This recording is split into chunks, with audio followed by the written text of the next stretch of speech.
Hello and welcome to a very special episode of The Living Philosophy, because today we are celebrating the channel hitting 10,000 subscribers. It's absolutely incredible. We are also celebrating 1 year of The Living Philosophy since the 29th of October.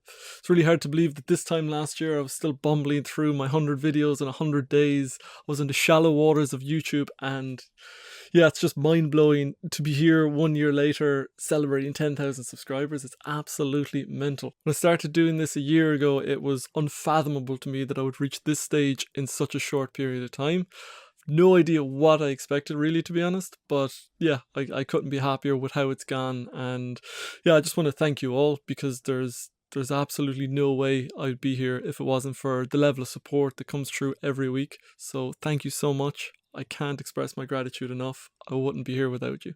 When I started the channel a year ago, I have no idea what I would have expected, but I can tell you that it's completely gone beyond any projections that I could have had, and there's only one real reason why that's happened, and that's because of you guys. And I really want to thank you for that, because there's no way I would still be doing this if it wasn't for you guys showing up, watching the videos every week, commenting, supporting me. So yeah, I can't express my gratitude enough.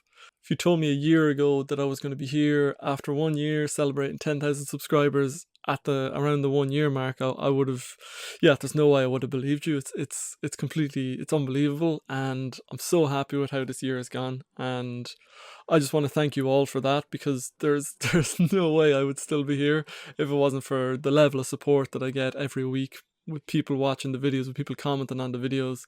So yeah, I want to thank you so much. Today's episode, I want to do something a little bit different, and I want to talk about how all this happened. I want to tell the journey that has led to this YouTube channel, what my dream for the future of The Living Philosophy is. I also want to take this opportunity to officially launch the Patreon of The Living Philosophy and talk a little bit about the philosophically themed tiers and what is going to be on offer for patrons of the channel. My first encounter with a philosophy book happened when I was 17 years old, and it was obviously a major turning point in my life. The years leading up to that moment had been a progressive spiraling down into a pit of despair and powerlessness.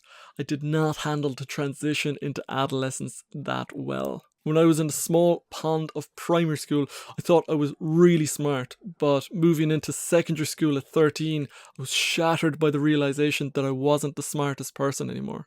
And after coasting through primary school on my wilds alone, I also discovered that I had no idea how to work. In hindsight, this is probably down more to a personality trait than my coasting through primary school, but it certainly didn't help. My native intelligence was not enough to blow down any challenge in my way, and along with that there was the social side of things, where my childhood shyness blossomed into a beautiful adolescent social anxiety. And between the intellectual and social side of things, I felt like I was drowning. Luckily, I'd just gotten an Xbox recently, so I retreated into the world of video games and soothed my lack of effectiveness in the outside world by getting 100% in all the Grand Theft Auto games, completing the Halo games on every difficulty level, and racking up as many sweet, meaningless gamer points as possible. By the time I was 16, I'd reached the bottom of the hole. I used to think that it was like the staircases in Moria in the Fellowship of the Ring. I felt like I was on one side and there was this massive chasm between me and where I needed to be, and if I was on the other side, if I was even just on the bottom step, then I could start making progress, that I could start creating some sort of a virtuous cycle. But it just felt like the distance between me and that other side was just completely uncrossable, and it felt like there was nothing I could do to kind of bridge that gap. I cannot jump the distance, you have to trust me. The thing is that I knew exactly what I had to do. I knew a few things I could do that could make my life a lot better, but I just felt incapable of even taking those first steps. That was the bottom step on the other side of the chasm, and I felt like I just didn't have the energy or the capability or whatever it takes to just cross that, and that just left me in a hole of despair and misery. The main thing I was going through wasn't sadness or depression, it was more like just a hopelessness and a helplessness, and I just couldn't get to the most basic level where everyone else seemed to be operating out of. I just felt incapable. I felt completely hopeless, and seeing no way to cross that divide, I began to think about suicide, and I began to just have thoughts of just maybe maybe that was the most practical option. Maybe like there's no way for me to get to that +1, to get to that most basic level where I can start increasing. And so I just began to think that maybe that's not the only way out, but I just felt trapped, and I just felt like, well, like life wasn't really my strong suit. But yeah, after a major outburst with my parents, I hit the sweet solid ground of rock bottom and decided that fuck it, I'm going to start reading books again. Because I guess somewhere along the line in the last few years, I'd stopped reading books and just started mainlining video games and just started burying my head in the sand. So there was a few great books lying around the house. I'd started grabbing these old classic stories, and remember there's 3 that stick out in my mind. There was Arthur Conan Doyle's The Lost World. There was Alexander Dumas' The Three Musketeers, and Jack London's The Call of the Wild. Not The Call of the Wild. Call of the Wild? Into the Wild. Call of the Wild. Call of the Wild. I think the reason these stories stick out is that they're all essentially hero's journeys where the character gets dragged through the mill of life, gets dragged through the difficulties, and they end up flourishing as this wonderful human being. And for where I was at that time, obviously, that's the exact mythic story that I needed to ingest. I needed to be dragged onto the journey. That was the refusal of the call that I was going through, or the feeling that I couldn't take the journey. And that's, I guess, if you look at the pattern, that's where we're always at when we set off on the hero's journey. So I think that those 3 have stuck out in my memory because they had that mythic sort of resonance. Somewhere in this renewed period of reading, my dad and my brother recommended this one book to me called The Outsider by Albert Camus, and I read that book, and it was like nothing I'd read before. It wasn't one of those, it's not one of those hero's journeys, obviously, but there was something about it that just captivated me. And once I finished it, I was like, God, I need to read more of this. And luckily enough, my dad had the same reaction when he'd read the book, and he'd ended up buying a load of Camus books. And so I guess I picked the smallest one. I picked the Myth of Sisyphus, and I started reading it. And within the first page, just there's one line in the first page that just struck me, that completely changed my life. And that one line is like a turning point, because for where I'd been in the year leading up to that, I guess, that this was just a complete inflection point. And the line was, the only true philosophical problem is suicide. And yeah, with that, I knew I was home. I knew, like, philosophy. I was like, I kind of heard of philosophy before. I've no memory of philosophy before that. But the second I read that, I was like, oh wow, this is my thing. This is whatever this is. I'm sold. I'm in. And so I read through the Myth of Sisyphus. Read to the end of it. I did not understand that much of it, to be honest. Like, because it's funny looking back, but like, yeah, I read it and I was just like, I think I know what's going on. Like, I'm understanding at least like 20%. But as I was going through it, it was just, I didn't fully understand it, but I was captivated, and I was writing down these different names. And I remember writing down Zarathustra. I just had this piece of paper in the book, and I was writing down Zarathustra. I wrote down Raskolnikov, Dostoevsky, Nietzsche, and I remember going off and researching those on Wikipedia afterwards. And that was the beginning of me in philosophy. That was just, I was kind of gone from there, because I got fully absorbed in the rabbit hole of it. I was looking up all these different philosophers. I got into ancient philosophy. I found Epicurus, I found the Stoics, I found Plato, and it was all through Camus. It was all through the practicality of that first page. And I've wondered sometimes, if I'd read a different philosophy book, if I'd read some like Sartre or something, or like Hegel, would I've gotten that same buzz? Would I've kept pushing further? So yeah, that was my first encounter with philosophy, and it was completely transformative. I knew that that's what I wanted to do for the rest of my life. I knew that I wanted to be a philosopher, that I was a philosopher, that these were my people. And I'd gone from feeling so lonely as a teenager and feeling so isolated to feeling like I had this connection to these people. And even though most of them have been dead for hundreds of years. Right. It's like, died 50 years ago, probably. Did he? I didn't even know he was sick. It was just something real, and it was something I could hold on to. And it was the first sense of like the fog clearing, and having a sense of a life that was like hopeful and had a vision, and that I could move into. And yeah, just like from then on, I knew I was a philosopher. I was like, this is what I am. This is who I am. Fast forward a couple of years, and I was studying philosophy in the University of Aberdeen over in Scotland. And I was a little baffled, to be honest. I discovered that for all my love of philosophy, what I was learning in university wasn't really scratching my philosophical itch. I felt a vague sense of absurdity. The academic or analytic philosophy, at least, it just wasn't my philosophy. It was so dry, it was so alien. It felt like a taxidermied version of the philosophy that I love. This wasn't Camus' only serious philosophical problem. It wasn't Nietzsche's "to the philosopher nothing is impersonal," and it definitely wasn't Emerson's "no law can be sacred to me but that of my own nature." It was bloodless philosophy. It was, yeah. Anyway, that's my opinion on it. That it just did not click with me. Well, that's just like your opinion, man. While I had a sense of this from the off, it didn't really crystallize in me until I did a module called Metaphilosophy with my favourite lecturer and my favourite teacher ever, a guy called Bob Plant, who's not the lead singer of Led Zeppelin. He helped me realise what it was about this modern academic philosophy that jarred so much with my vision. Being a self-taught student of philosophy, I was in love with Camus and with Nietzsche and with Marcus Aurelius and Emerson and Thoreau. I was in love with the philosopher who was glued to the original meaning of philosophy, the lovers of wisdom. Academic philosophy was oriented towards science. It wanted desperately to attain an accumulation of knowledge. To my mind, this was philognosis, love of knowledge rather than philosophia. My sense was completely different. Ever since I've crossed the threshold into philosophy, I think I gravitated towards the ancient vision of philosophy, and this is what I see in Camus and in Nietzsche. It's all part of this tradition that goes back to Socrates. It's the Socratic vision of philosophy as being to do with living your best life. And it was the same with all these philosophers that I loved. It was something red-blooded. It was something to do with this life here and now and how to make the most of it. That's why I'd fallen in love with philosophy in the first place. It was a life raft. It was something that gave meaning back to my life. To think that there was a field of study out there that sunk its teeth into something so fundamental. For me, philosophy was something living. It was something that you lived. Ever since I first discovered philosophy, I've been treating myself as a guinea pig.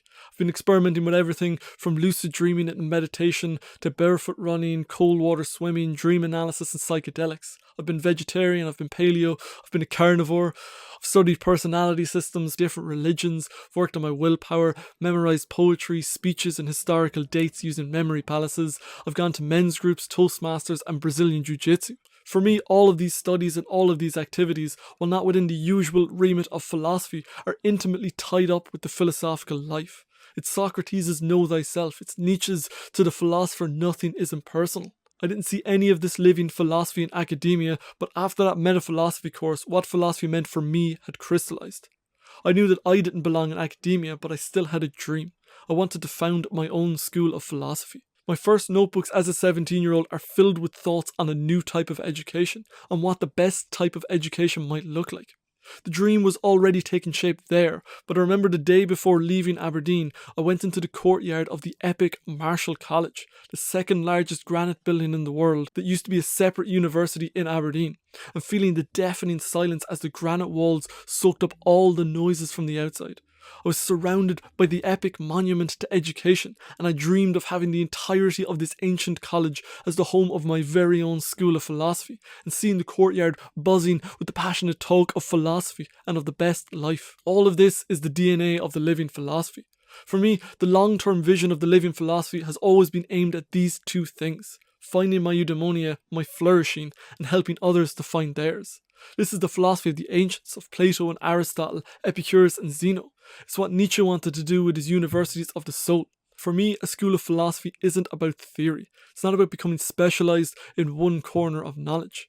I can imagine that over the entranceway to my school of philosophy would be carved Nietzsche's "to the philosopher nothing is impersonal." One part of the education in this school of philosophy would be the archaeology of the self. This is the old Socratic vision of know thyself, and it's the Nietzschean thing of becoming who you are. The quest doesn't fit neatly into the ethics of philosophy anymore, but now includes psychology and personal development. I've always wanted it to have really practical modules like something on fear, and not just the theory of fear or the biology of fear, but like CBT, getting you out in the world with exposure therapy, overcoming your fears. I could see meditation and taming the mind being a part of it. But it's not just about the internal psychological things. It's about working on things like sleep, about diet, about exercise. It's about interpersonal skills and relationships, about becoming fluent in the way the world works today in all its virtual, political and ecological dimensions. For me, a school of philosophy is about shaping individuals that can succeed at anything they apply themselves to afterwards. It's dedicated to the specialised trade of becoming human. This is my long-term vision for the living philosophy. Since leaving the courtyard in Aberdeen that day, there's been a lot of bends in the river, which a lot of the time have left me wondering whether I'm actually getting further away from that goal rather than closer to it. In Australia, I started writing my first book, Nature and Grace. It was a book about catharsis and about finding meaning in suffering. While I was there, I fell in love with psychology and with Jung, and then I came back to Ireland, I studied life coaching, and from there, I moved into making online courses, then back to writing, and finally arrived here at YouTube. It's been a wayward journey where a lot of the time, I still feel like the teenager trying to bridge that chasm. But ever since I started on YouTube last year, I felt more on the path than at any other point in my life, and it's because of you. It's not to do with the content, it's to do with the people. It's because you watch, it's because you comment, it's because you support me. This is why, for the first time, I feel like this dream is moving closer. I know for sure that I wouldn't be here without you. I would still be meandering off on another 10 ways to reach the ultimate goal. So really, all of this is just my way of saying thank you. Thank you for watching. Thank you for the support, and I hope you'll stay a while longer. A few months back, I set up a Patreon account. It was something I felt I should do, and it was something I put off because I didn't know what to do with the tier system. I wasn't sure how it worked, and I reckoned it was just better to have it set up. So I set up the page, but I didn't post anything. There's no tiers. I didn't really push it on the channel other than a pinned comment most weeks. And so you can imagine my surprise when I had people signing up to support me and tell me that they love the channel. It's been absolutely incredible, and so I'm very grateful. And I finally reckoned that I would get around to launching the tiers with the 1 year anniversary, but seeing as we are so close to the 10k mark, and I'm one of procrastination's favourite victims, I thought a joint celebration was in hand. And so today I've officially launched the new tiers, and you can sign up to support the living philosophy. There's 6 tiers, and each of them is named for a different historical school of philosophy. The first tier is the Cynic, which is essentially the tip jar for those of you who may not have a lot of coin but want to show your support for the channel. So this is your way of contributing to the living philosophy.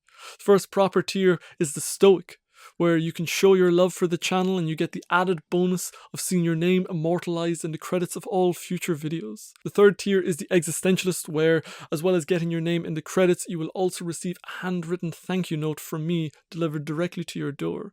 And as well as this, I'm going to start doing a monthly Q&A for Patreon subscribers, and at this level you can ask me any question you want, within reason. Don't make it weird. Next up, we have the postmodern neo-Marxist, for which you get the added bonus of your name in big and bold in the credits, and as well as this, you will receive a book of either philosophy or some other deeply meaningful subject chosen by me and hand-delivered by a drone directly to your door. And moving beyond this, we enter into the rarefied airs of the Platonist, which is the last of the proper tiers. With the Platonist, I will utter your beautiful name for all the adoring masses to revel in with every episode, and we will also have a 1 hour Skype, Zoom or phone call depending on your medium of preference, and assuming that you do in fact want to speak with me. And as well as getting everything else from the lower tiers, you also get to choose a topic for me to make a video about. Again, within reason, nothing that's going to get me cancelled or incarcerated. And finally, last but not least, we have the crazy tier. This is the top tier where for €1,000 a month, you can be the one and only Dionysian. Dionysus is obviously the god of intoxication, and obviously the person who decides to become the Dionysian has obviously drank a little bit too much of the sacred wine. So yeah, it's just for anyone who really likes the channel. I'm also thinking about creating NFTs for patrons, maybe working in the patron number and the tier. Just a thought at the moment. I kind of need to figure out the technicalities of that. But yeah, watch this space. If you want to learn more, head over to Patreon, where you can gaze at the beautiful images and you can read the witty, inspiring blurbs, and of course where you can become a patron of the living philosophy. Once again, guys, thank you for everything. I can't believe the channel has made it to 10,000 subscribers in its first year. I am massively grateful to you guys, and I can't wait to see where another 2, 5, 10 years will take us. That's everything for this episode of The Living Philosophy. As ever, I'd love to hear from you down in the comments if you have any thoughts, insights, or feedback. Otherwise, I shall see you next time. Thank you for watching.